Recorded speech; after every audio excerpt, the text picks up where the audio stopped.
नमस्कार साथियों, एक बार फिर मैं आपका अपने चैनल में स्वागत करता हूं। और जैसे मैंने आपसे कहा था कि जो फंक्शनल असेसमेंट ऑफ जो लो विज़न है वो एक बड़ा टॉपिक है और उसको 2 वीडियो में बांट के आपके साथ प्रस्तुत करेंगे। तो अभी दूसरे वीडियो की शुरुआत करते हैं जिसमें कि हम प्रैक्टिकल एस्पेक्ट को देखेंगे। हमने आपको थ्योरेटिकल बातचीत सुबह बताई है कि कैसे क्या हमको ध्यान रखना है, किन किन वस्तुओं का चुनाव करना है ना, वस्तुओं को कहाँ रखना है, और सब बातें हमने आपको बताई। किन किन बातों को आपको नोट करना है, टेस्ट करते समय आपको किन किन बातों का ध्यान रखना है, वो थ्योरेटिकल डिस्कशन हमारा आपका हो चुका है।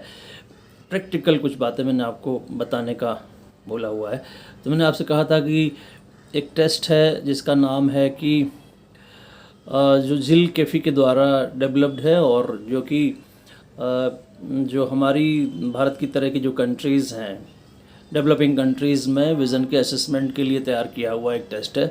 और इसमें 19 स्किल्स हैं। एक्चुअली विज़न जो है वो देखने की जो क्रिया है उसमें बहुत सी छोटी छोटी स्किल्स सम्मिलित होती हैं, जैसे कि किसी पास आती हुई ऑब्जेक्ट को देखना, आपसे दूर जाती हुई ऑब्जेक्ट को देखना। ये 2 अलग अलग स्किल्स हैं। आपसे राइट साइड में जा रही है, लेफ़्ट साइड में जा रही है, स्टेशनरी ऑब्जेक्ट है, मूविंग ऑब्जेक्ट है, बहुत सी स्किल्स देखने में सम्मिलित है। तो सभी स्किल्स को अलग अलग उन्होंने बांटा और एक एक स्टेप बाय स्टेप आगे बढ़े हैं। वैसे ही हमको आपको करने के लिए ये टेस्ट है। तो आप देखें जैसे जैसे हम इसमें आगे बढ़ेंगे बात मुझे लगता है स्पष्ट होती जाएगी। सबसे पहला जो एरिया है एक बड़ा, एक्चुअली इस पूरे टेस्ट को 7 विजुअल स्किल एरियाज़ में बांटा गया। उसके बाद उन स्किल एरियाज़ में तमाम स्किल्स हैं। तो 7 एरियाज़ हैं और 19 स्किल्स हैं। तो उनकी बात आपके साथ करना है।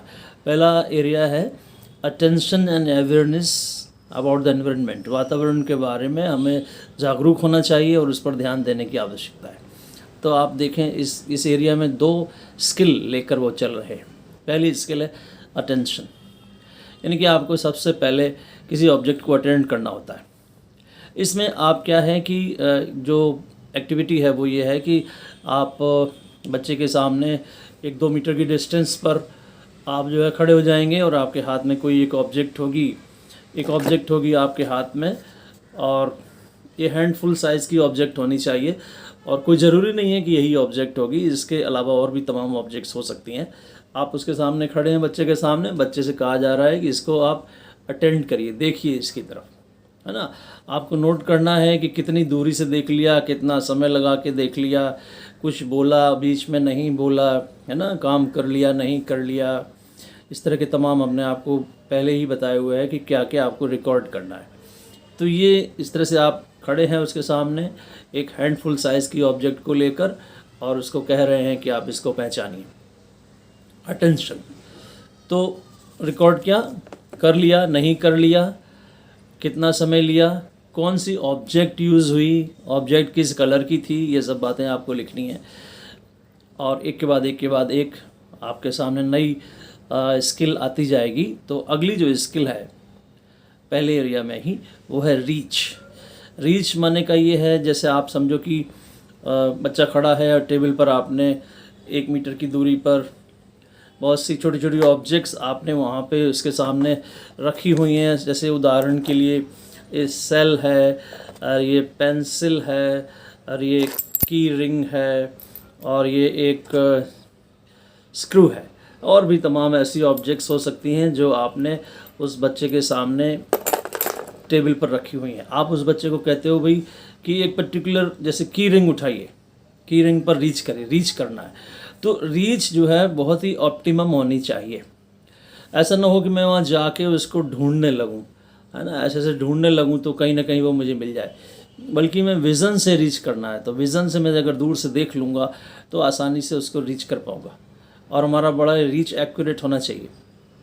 तो फिर से आपको क्या नोट करना है कि क्या क्या ऑब्जेक्ट्स यूज्ड हुई, कितनी दूरी से वो बच्चा रीच कर पाया, नहीं कर पाया, कितना समय लिया, क्या कुछ इसके दरमियान बोला, ये सब बातें आपको रिकॉर्ड करनी है। और इसी तरह से हम हर स्टेप में object used, time taken, done, not done, partly done, इस तरह के रिकॉर्ड्स अपने साथ रखते जाएंगे। नोट करते जाएंगे। अगला जो एरिया है वो है control of eye movement. Control of eye movement माने आँखों की पेशियों की गतियों का नियंत्रण, है ना। इसमें पहला जो कंट्रोल ऑफ आई मूवमेंट की जो बात है वो है ट्रैकिंग। ट्रैकिंग में हम यहाँ पर उसके साथ काम करेंगे। अब देखें ट्रैकिंग में भी जो ये हमारा ट्रैकिंग का जो एरिया है, विजुअल स्किल एरिया है, इसमें दो फिर से स्किल है। एक है कि वस्तु पर लगातार अपनी दृष्टि को बनाए रखना, किसी दूर जाती हुई लुढ़कती हुई वस्तु पर लगातार अपनी दृष्टि को बनाए रखना। तो इसमें आप ऐसा कर सकते हैं कि बच्चे को अपने पास खड़ा करिए, है ना, और एक बॉल लीजिए और बॉल को उसके सामने लुढ़काइए। अब आप ध्यान रखिएगा ये सब पहले से सेटल होना चाहिए। मतलब ये कि आप कहाँ खड़े होंगे और 1, 2, 3, 4, 5 मीटर की डिस्टेंस पे हमको निशान लगा के रखने हैं, है ना। तो आप बॉल को लुढ़काएंगे। मान लीजिए आपने 4 मीटर लुढ़काया, बच्चा आपके पास ही खड़ा है, बच्चा बॉल को जाते हुए देखेगा, फिर आप उसे कहेंगे जाओ बॉल को ले आओ, है ना। तो उसकी जाना आपको देखना है कि वो क्या उसने खड़े खड़े पूरी बॉल 4 मीटर जाते हुए देखी थी।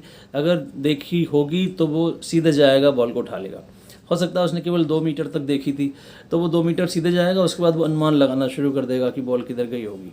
तो ये आपको पता करते रहना है कि भाई ये मान लीजिए कि वो 4 मीटर नहीं पता कर पा रहा है तो फिर वो उसकी डिस्टेंस कम करेंगे, 3 मीटर 2 मीटर, है ना, कहाँ तक उसने ये काम कर लिया।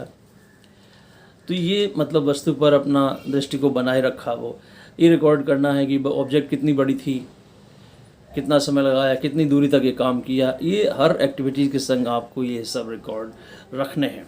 अगली जो स्किल है control of eye movement tracking में ही वो है ट्रैकिंग के साथ। अभी देखिए ट्रैकिंग क्या होती है, इस पर भी आपको थोड़ा सा बताएंगे कि मान लीजिए आपने एक हैंडफुल साइज़ की फिर से एक ऑब्जेक्ट ली, हैंडफुल साइज़ की एक ऑब्जेक्ट ली आपने, और आप उस बच्चे के सामने खड़े हुए हैं 2 मीटर की दूरी पर। आप देखेंगे अपने इस हाथ को पूरा राइट साइड में आपने ज़ोर से फैलाया हुआ है, पूरा राइट साइड में फैलाया हुआ है। फिर आप उस बच्चे के ठीक सामने इस हॉरिजॉन्टल मूव करते हुए इस ऑब्जेक्ट को धीरे धीरे अपने चेस्ट के सामने ले आएंगे और उसके बाद उस चेस्ट के सामने ले आके लेफ़्ट एक्सट्रीम की तरफ उस ऑब्जेक्ट को ले जाएंगे। जी, ये एक्टिविटी आप उसके साथ करेंगे। अब ये एक्टिविटी में बच्चा सामने खड़ा हुआ है और आप उससे कह रहे हैं कि वो इसको ट्रैक करे, माने क्या उसको दिखाई दे रहा है पूरा वो मूवमेंट ऑब्जेक्ट का, या वो कहीं कहता है सर वहाँ नहीं दिखाई दिया। अब देखिए अगर उसका दृष्टि क्षेत्र पूरा 180 डिग्री नहीं होगा तो वो जहाँ उसको दिखाई नहीं देता होगा वहाँ वो ऑब्जेक्ट नहीं देख पाएगा। ये सभी हमको रिकॉर्ड रखना है अपने पास कि क्या उसने देखा, किस तरफ उसने देखा, किस तरफ उसने नहीं देखा, कौन सी ऑब्जेक्ट हमने ली थी। ये सब बातें हमें आप समझिए कि रिकॉर्ड करके रखनी है। कितना समय लगाया, कर पाया नहीं कर पाया, है ना, क्या उसने कोई बात आपको उस एक्टिविटी करने के दौरान बताई हुई है, ये सब बात है। ये हमारा था second area control of eye movement tracking. Third area है control of eye movement that is scanning. Scanning है, स्कैनिंग में दरअसल हम बहुत सी ऑब्जेक्ट से किसी एक पर्टिकुलर ऑब्जेक्ट को ढूंढने की कोशिश करते हैं। सो यहाँ पर आप देखें कि बच्चे से अभी हम क्या करेंगे, अभी हम एक साथ दृष्टि लक्ष्य परिवर्तन क्या वो कर पाता है कि नहीं कर पाता है, ये हमारी इसकी पहली स्किल है। इसमें हम उसके सामने क्या एक्टिविटी करने जा रहे हैं वो मैं आपको डेमोन्स्ट्रेट करता हूँ। आप देखें आपके पास 2 ऑब्जेक्ट्स हैं, दोनों हाथों में आपने फैला ली है ना, और पूरा एक्सट्रीम राइट, एक्सट्रीम लेफ़्ट और एक्सट्रीम राइट की तरफ आप ऐसे फैला के खड़े हुए हैं इस तरह से। अब बच्चा आपके सामने खड़ा हुआ है 3 मीटर की दूरी पर। ये डिस्टेंसेस सभी उस टेस्ट में मेंशन है, वैसा ही हमको आपको काम करना है। ये आपने उसके सामने खड़े हो गए, आप उसको कह रहे हैं राइट साइड की ऑब्जेक्ट को देखो, फिर आप कह रहे हैं लेफ़्ट साइड की ऑब्जेक्ट को देखो, राइट साइड की ऑब्जेक्ट को देखो, लेफ़्ट साइड की ऑब्जेक्ट को देखो। ये कि आप उसके दृष्टि के लक्ष्य का परिवर्तन वो कर पा रहा है कि नहीं कर पा रहा है ना। ऑब्जेक्ट्स के संग ऑब्जेक्ट कौन सी आपने यूज़ करी, कर पाया नहीं कर पाया, कितना समय लिया, ये सब रिकॉर्ड हर समय हर एक्टिविटी के संग आपको करने हैं। ये मैंने आपको बताया। स्कैनिंग में पहली एक्टिविटी, पहली स्किल ये थी कि दृष्टि के लक्ष्य को परिवर्तित करना क्या बच्चे को आता है या नहीं आता है। अगली जो स्किल है वो है दृष्टि निर्धारण परिवर्तन। यहाँ आप देखें, आपने अपने हाथ में एक बड़ी ऑब्जेक्ट ली हुई है ना, एक बड़ी ऑब्जेक्ट ली हुई है, जैसे मान लीजिए चलिए यही है, और एक छोटी ऑब्जेक्ट कंपैरेटिवली आपने बच्चे को हाथ में दी हुई है। बच्चा आपसे 4 मीटर की दूरी पे मान लीजिए खड़ा हुआ है, उसको आपने ये हाथ में छोटी सी ऑब्जेक्ट उसके हाथ में है, बड़ी ऑब्जेक्ट आपके हाथ में है ना, बच्चा आपके सामने ही खड़ा हुआ है। तो आप उससे कहेंगे पहले वो अपने हाथ की ऑब्जेक्ट को देखे, फिर आपके हाथ की ऑब्जेक्ट को देखे, पहले वो अपने हाथ की ऑब्जेक्ट को देखे, फिर वो आपके हाथ की ऑब्जेक्ट को देखे। तो ये पास दूर का ये जो है, क्या वो अपने इन दृष्टि निर्धारण को परिवर्तित कर पाता है? आप ज़रा सोचिए कि क्लासरूम में जब कि ब्लैक बोर्ड से हमको जब नोट करना होता है तो पहले दूर हम देखते हैं, फिर हम पास में नोट करते हैं, फिर दूर देखते हैं, फिर पास में लिखते हैं, फिर दूर देखते हैं, फिर पास में लिखते हैं। यानी ये तमाम स्किल्स इनकी बात हो रही है, इन सभी की स्किल्स को मिलाकर ही हम देखना कहते हैं।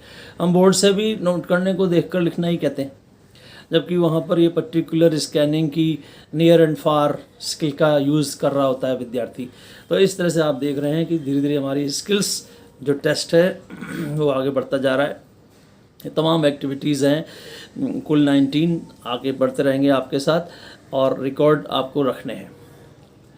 जी, मुझे लग रहा है आपके प्रश्न होंगे, वो at the end of video आप पूछ सकते हैं हमसे कि क्या बात है। और आगे बढ़ते हैं। जो चौथा जो एरिया है, जो विजुअल स्किल एरिया है, वो है डिस्क्रिमिनेशन ऑफ ऑब्जेक्ट्स, वस्तुओं का विभेदीकरण।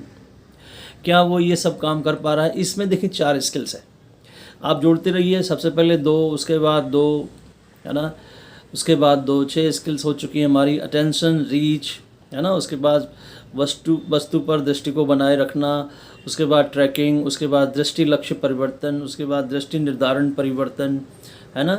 तो ये सब स्किल्स हो चुकी हैं। उसके बाद चौथा एरिया शुरू हो चुका है विजुअल स्किल का, डिस्क्रिमिनेशन ऑफ ऑब्जेक्ट्स। यहाँ पर 4 स्किल्स हमारे पास हैं, find object, follow path, avoid object, identify objects. इन पे देखिए क्या क्या हमको एक्टिविटी बच्चे से करानी है। मैंने आपसे कहा था कि पहले हमारी कुछ एक्टिविटीज़ इंडोर हो सकती हैं, फिर आउटडोर हो सकती हैं। तो अभी तक की जो एक्टिविटीज़ थी वो इंडोर एक्टिविटीज़ थी। अब धीरे धीरे आप बच्चे को आउटडोर भी ले जाएंगे। तो विज़न में तो सभी तरह के कामों की हमें उम्मीद करते हैं हम कि बच्चा कर पाएगा। देखिए, फाइंड ऑब्जेक्ट, वस्तु को ढूंढना, 4-5 मीटर की दूरी पर, है ना, आपने तमाम वस्तुएं बच्चे के सामने रखी हुई हैं। जैसे मान लीजिए आपने थर्मस रखा हुआ है, आपने छोटी बकेट रखी हुई है ना, बास्केट रखी हुई है, रेडियो रखा हुआ है, मतलब थोड़ी सी अब बड़ी वस्तुओं का आप प्रयोग कर रहे हैं। आपको मालूम है कि पास से हम छोटी वस्तुओं को भी देख सकते हैं, दूर से हम जो है देखने के लिए हमको थोड़ी सी बड़ी ऑब्जेक्ट्स चाहिए। तो अभी बड़ी वस्तुओं को आपने रखा हुआ है। 5 मीटर की दूरी पर बच्चा खड़ा हुआ है, आप उससे ऑब्जेक्ट्स को पहचानने के लिए कहते हो, ढूंढने के लिए कहते हो। नोट करिए कि ढूंढ पाया, नहीं ढूंढ पाया, कितना समय लगाया, है ना, ये सब कौन सी वस्तुओं का आपने प्रयोग किया था, क्या उसको ये करते हुए कुछ जिसने बोला आपको, ये सब रिकॉर्डिंग आपको हर एक्टिविटी के संग करनी है। मैं आपको बता ही चुका हूँ। अगला है, देखिए आउटडोर हम लोग पहुँच जा रहे हैं धीरे धीरे। फॉलो पाथ, आप एक ट्रैक बनाइए, एक आर्टिफिशियल ट्रैक बनाइए। आप देखेंगे कहीं भी आप ढूंढ सकते हैं, स्कूल में, स्कूल के बाहर, कहीं भी जहां आप रहते हैं उसके बाहर कोई एक ऐसी जगह ढूंढिए जहां पर एक ट्रैक बना हो। हमने आपसे बात की थी, ट्रैक का मतलब क्या है कि जैसे कि गांव में पगडंडी होती है, दोनों तरफ घास, बीच में ज़मीन, वो ट्रैक दूर से दिखता है आसानी से, है ना। इस तरह का ट्रैक आप बहुत जगह देख सकते हैं। मेट्रो स्टेशन पे आप देखते हैं कि कुछ दृष्टिबाधित लोगों के लिए चलने के लिए कुछ येलो कलर के अलग से उन्होंने टाइल्स लगाए हुए हैं, तो एक ट्रैक बना हुआ है ना। तो क्या उस वो ट्रैक को या इसी तरह के किसी और आर्टिफिशियल ट्रैक को क्या वो फॉलो कर पाता है ना, क्या वो उसके सहारे चल पाता है? ये अब आप फिर से, चल पाता है, नहीं चल पाता है, कितना समय लगाता है, रिकॉर्डिंग सब करनी है, एक्टिविटी करानी है बच्चे को, है ना, स्किल है हमारी ये। उसके बाद अगली स्किल है अवॉइड ऑब्जेक्ट्स, वस्तुओं से अपने आप को बचाना। वही जो आपके पास जो जो आपने ट्रैक बनाया हुआ है, उस ट्रैक पे आप तमाम ऑब्जेक्ट्स को रख दीजिए, कहीं कुर्सी रख दीजिए, कहीं कुछ और, मतलब एक कुछ बाधा खड़ी कर दीजिए।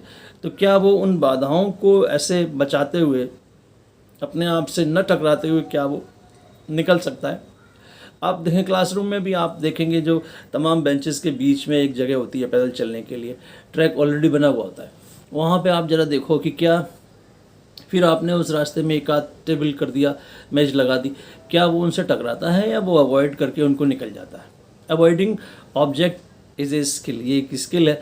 वो क्या कर पा रहा, नहीं कर पा रहा, ये आपको रिकॉर्डिंग करनी है ना। उसके बाद आइडेंटिफाइंग ऑब्जेक्ट्स, फिर से एक बार वस्तुओं की पहचान करनी है। तो यहाँ पर नियर ऑब्जेक्ट्स, पास में तमाम ऑब्जेक्ट्स हैं, है ना। ताला है, चाबी है, पहले हमने आपको दिखाया, और ये एक टूल है हमारे पास, एक दूसरा टूल है। तमाम इस तरह की, मैंने आपसे कहा था, रोज़मर्रा की ऐसी वस्तुएं जिनसे बच्चा परिचित है, जिसमें बच्चे का इंटरेस्ट है, ऐसी ऑब्जेक्ट्स को आपको ढूंढना है। इन सबको आप रखते हैं और उसको पहचानने के लिए बोलते हैं।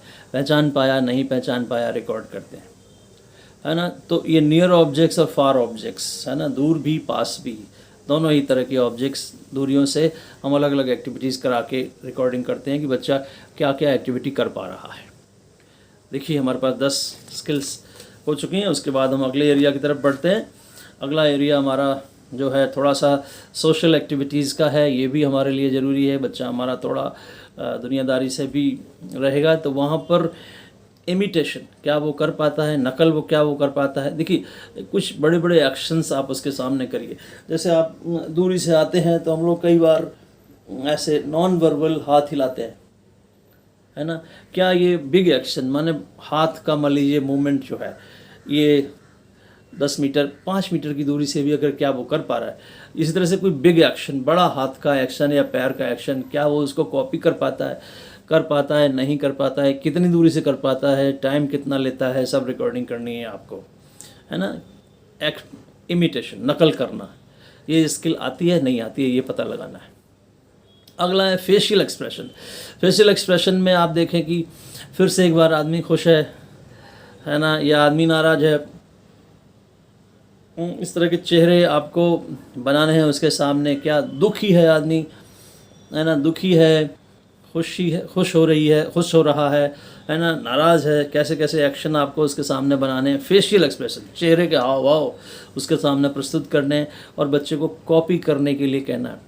ये एक्टिविटी 2 मीटर से हो सकती है कि भाई 2 मीटर से क्या वो आपके चेहरे के हाव भाव को पढ़ पा रहा है, नहीं पढ़ पा रहा है, आधा अधूरा कर रहा है, करते समय कोई रिएक्शन है उसका, कुछ कहता है, ये सब नोट डाउन तो आप कर ही रहे हैं। उसके बाद देखें आप, फिर आप थोड़ा सा पेपर पेन की तरफ चले गए। अभी आप रियल ऑब्जेक्ट्स के संग थे, उसके बाद टॉयज़ मॉडल्स के साथ आ गए। अब आप फिर से इनडोर से आप आउटडोर आ गए, फिर सोशल इंटरेक्शन में आ गए, फिर आप पेपर पेन पर धीरे धीरे आ रहे हैं और मैचिंग धीरे धीरे आएंगे। अभी आप मैचिंग साइज़ करवा रहे हैं। मैचिंग साइज़ का मतलब ये है कि ये 5वां विजुअल स्किल एरिया चल रहा है, जिसमें कि 3 स्किल्स हैं, इमिटेशन, फेशियल एक्सप्रेशन और मैचिंग साइज़। इसमें अलग अलग साइज़ की तमाम ऑब्जेक्ट्स आप उसके सामने रखते हो, है ना, छोटी बड़ी। मान लीजिए आपने वुड स्टिक्स रखे हुए हैं, लकड़ी के टुकड़े रखे हुए हैं, है ना, तो उनमें कुछ छोटे हैं, कुछ बड़े हैं, कुछ और बड़े हैं। फिर आप उनको according to the size match करने के लिए कहते हो, क्या वो कर पाता है, नहीं कर पाता है, कितना समय लगाता है, ये सब आपको नोट करना है।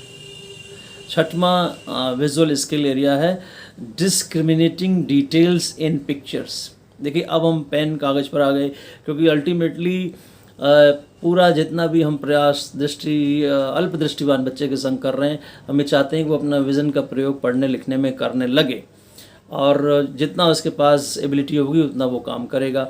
कुछ अपने काम अगर वो डेली रूटीन के कर लेगा, ये भी बड़ी अच्छी हमारे लिए उपलब्धता होगी।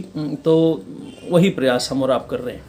6वां visual skill area discriminating details in pictures. इसमें जो 2 स्किल्स हैं हमारे पास, वो हैं एक्टिविटीज़ इन पिक्चर्स। आप कुछ ऐसी पिक्चर्स ढूंढेंगे जिसमें कि कुछ एक्टिविटी हो रही होगी।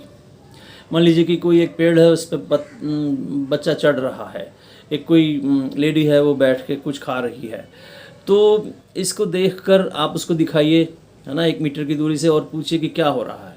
अगर वो आपसे ये कहे कि पेड़ है और बच्चे को ना पहचान पाए, तो इसका मतलब आधा अधूरा सवाल उसका सही है, आधा गलत है ना। अब मैं कुछ खा रहा हूँ और ये मेरी फ़ोटो है, इसको वो देख के कहे कि कोई आदमी बैठा हुआ है, इसका मतलब ये जवाब अधूरा है।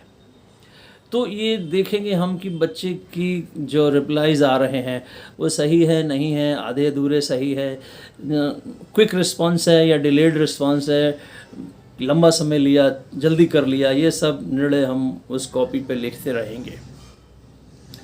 उसके बाद ये सिंपल पिक्चर्स थी। सिंपल पिक्चर्स वो होती हैं जिनमें कि डिटेल कम होता है। उसके बाद थोड़ी सी डिफ़िकल्टी लेवल बढ़ाएंगे, पिक्चर्स को कॉम्प्लेक्स करेंगे। कॉम्प्लेक्स माने जटिल चित्र बनाएंगे जिसमें कि ज़्यादा सामग्री होगी, बहुत सामग्री रखी होगी, है ना। जैसे कि फूड मार्केट होता है, सॉरी फ्रूट मार्केट होता है, जहाँ पे एक दुकान पे बहुत से फल रखे होते हैं। वहाँ पर आप किसी एक फल को पहचानने के लिए, चित्र में पहचानने के लिए कह सकते हैं। तो ये मतलब ये हुआ कि बहुत सा डिटेल है, उसमें से किसी एक को वो ढूंढ कर बता पा रहा है, नहीं बता पा रहा है, कितना समय ले रहा है, सब रिकॉर्डिंग आपको रखनी है। और अंत में 7वां विजुअल स्किल एरिया है, जिसमें कि फिर से हमारे पास 4 स्किल्स हैं। तो कुल मिला के आप देखेंगे 15 पहले हो गए, 4 ये 19 हो जाएंगे। ये है एब्स्ट्रैक्ट फिगर्स। एब्स्ट्रैक्ट फिगर्स माने कि आप देखेंगे कुछ हमारे बड़े कॉन्क्रीट मतलब रियल ऑब्जेक्ट्स के फिगर्स होते हैं, है ना। वो तो जिनके बारे में हम और खूब आप जानते हो। लेकिन कुछ फिगर्स ऐसे होते हैं जिनके बारे में बहुत ज़्यादा हमको सूचना पहले से नहीं होती, उतना ज़्यादा हम उसके बारे में पहले से जानकारी नहीं रखते।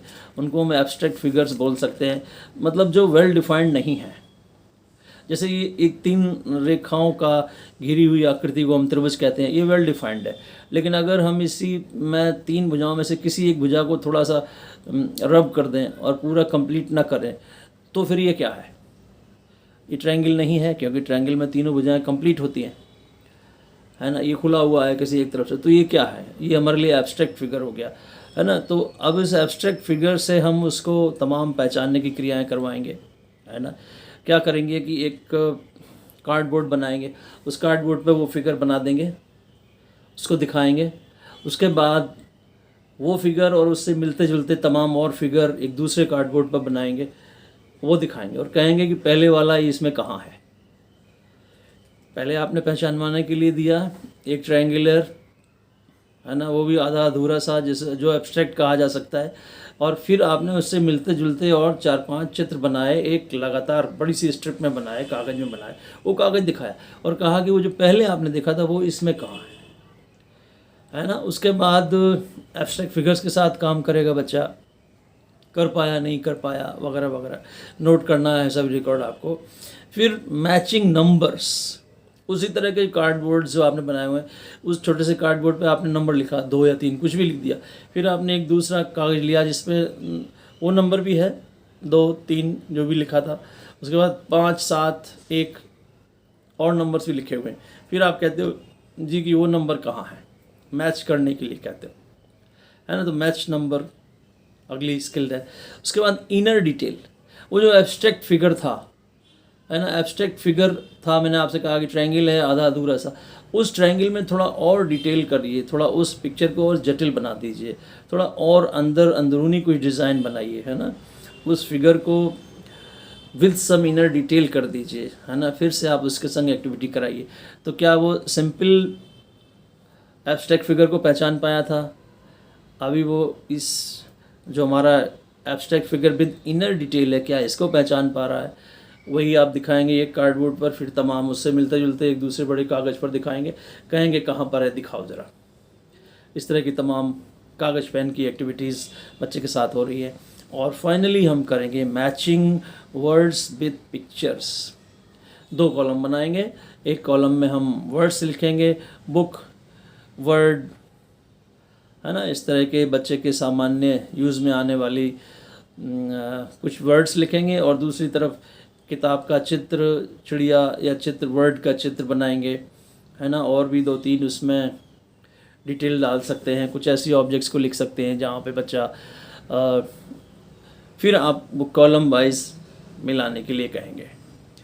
तो ये हमारी टोटल 19 स्किल्स हैं, जिसमें कि हम बच्चे को रिकॉर्ड करने के लिए उसके तमाम डेटा, जो रिलेटेड डेटा है वो रिकॉर्ड करते हैं, और ये पता लगाने की अल्टीमेटली कोशिश करते हैं कि आउट ऑफ दोज 19 स्किल्स वे कौन कौन से एरियाज़ हैं जो बच्चा कर पाया और वे कौन कौन से एरियाज़ हैं जो बच्चा नहीं कर पाया। तो अगर हम कभी ऐसे बच्चे के संग काम करना चाहें तो फिर हम जहाँ से उसका शुरू कहाँ से करना होगा, जो वो नहीं कर पाया, जो जिस तरह की एक्टिविटीज़ आपने पहले कर ली हैं बच्चे ने, उनको छोड़ देंगे। और अगर हम उसकी सहायता करना चाहते हैं कि उसकी दृष्टिमूलक कार्यक्षमता, विजुअल एफिशिएंसी के बारे में कभी फिर बात करेंगे कि उसकी बढ़ाई जा सकती है क्या ट्रेनिंग हम कुछ ऐसी उसको दे सकते हैं क्या कि जिससे वो अपनी विज़न का प्रयोग काम करने लगे। तो ये था पूरा 19 स्किल्स का टेस्ट जो कि जिल केफी के द्वारा डेवलप किया गया है। और यद्यपि मैंने काफ़ी तेज़ी से आपको बताया है, लेकिन फिर भी आपके अगर रिलेटेड कुछ क्वेश्चंस हैं तो ज़रूर आप यूट्यूब पे, फ़ोन पे, आईडी पे मेल करके किसी भी ढंग से पूछ सकते हैं। और मैं चाहूँगा कि आप इस बात को समझें, क्योंकि ये बहुत ही आवश्यक स्टेप है हर अध्यापक को जानने के लिए जो भी इस तरह के बच्चे के साथ काम कर रहा है। सबसे महत्वपूर्ण कार्य है कि उस अल्पदृष्टिवान बच्चे की क्रियात्मक दृष्टि का आकलन करना माने कि हम ये जान पाएंगे कि बच्चा कितने काम कर सकता है, कितने नहीं कर सकता। यहीं से हम उसकी आगे की पढ़ाई लिखाई संबंधी क्रियाओं को जोड़ पाएंगे, आगे बढ़ा पाएंगे। तो धन्यवाद। यदि आपको ये प्रयास अच्छा लग रहा है तो वीडियो पसंद करिए, चैनल सब्सक्राइब करिए। नमस्कार। हमारा हौसला अफजाई करते रहिए।